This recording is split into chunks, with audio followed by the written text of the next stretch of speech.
दोस्तों, जिस प्रकार से हमारे खाने के अंदर माइक्रो प्लास्टिक बढ़ती जा रही है, उसी प्रकार से हमारी लाइफ एक्सपेक्टेंसी भी घटती जा रही है।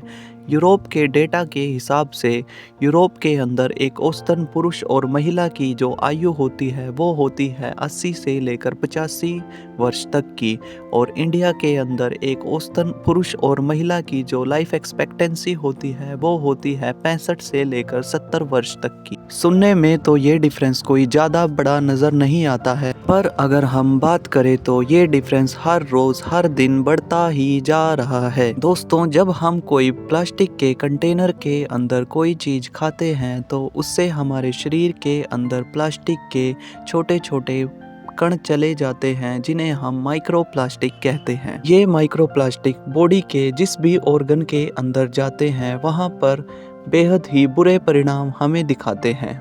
मान लीजिए अगर माइक्रो प्लास्टिक ब्लड के अंदर चला जाए तो ये वहाँ पर कैंसर कोज कर सकता है। अगर माइक्रो प्लास्टिक लंग्स के अंदर चला जाए तो लंग्स का कैंसर कोज कर सकता है और COPD जैसी समस्याएं देखने को मिल सकती हैं। अगर माइक्रो प्लास्टिक के ये छोटे से टुकड़े हमारे इंटेस्टाइन के अंदर चले जाते हैं तो वहाँ पर रुकावट पैदा कर सकते हैं और इंटेस्टाइन के थ्रू ब्लड के अंदर जाकर ये फिर से हमारे ब्लड के अंदर टॉक्सिन्स रिलीज़ कर देते हैं, और अगर ये पार्टिकल्स ब्रेन तक पहुँच जाते हैं तो फिर ब्रेन के नर्वस सिस्टम को भी डैमेज कर सकते हैं। माइक्रो प्लास्टिक ये प्लास्टिक के छोटे से टुकड़े इतने छोटे होते हैं कि हमारी आँखों से हमें नज़र तक भी नहीं आते हैं।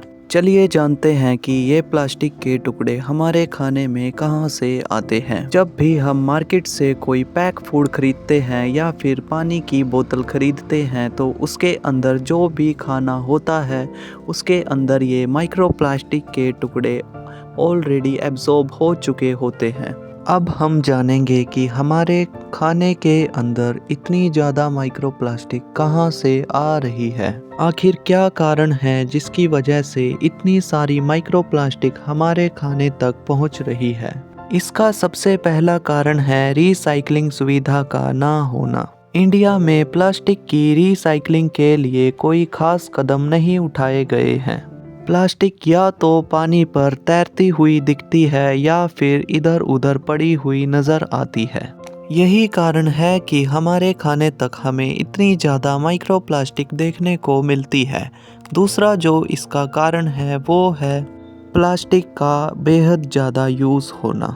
जी हाँ दोस्तों, अगर हम चाहें तो प्लास्टिक के यूज़ को कम से कम कर सकते हैं, लेकिन हम प्लास्टिक के यूज़ को हर दिन बढ़ाते ही जा रहे हैं।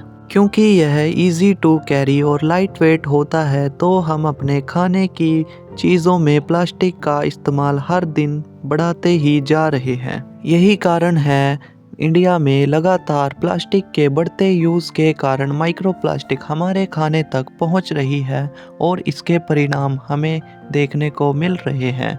अगर इसे अभी भी समय रहते रोका ना जाए तो हम अपनी फ्यूचर जनरेशन्स के लिए बहुत सारी बीमारियां खड़ी कर देंगे। दोस्तों, माइक्रो प्लास्टिक से बचने के लिए हमें अपने डेली यूज़ में प्लास्टिक की चीज़ों का इस्तेमाल कम से कम करना होगा। जहां पर हम प्लास्टिक का यूज़ करते हैं हमें उसकी जगह उसका अल्टरनेटिव ढूंढना होगा, नहीं तो फिर आपकी फ्यूचर जनरेशन के लिए खतरनाक बीमारियां उनका स्वागत कर रही होंगी। मिलते हैं अगली वीडियो में एक और टॉपिक के साथ।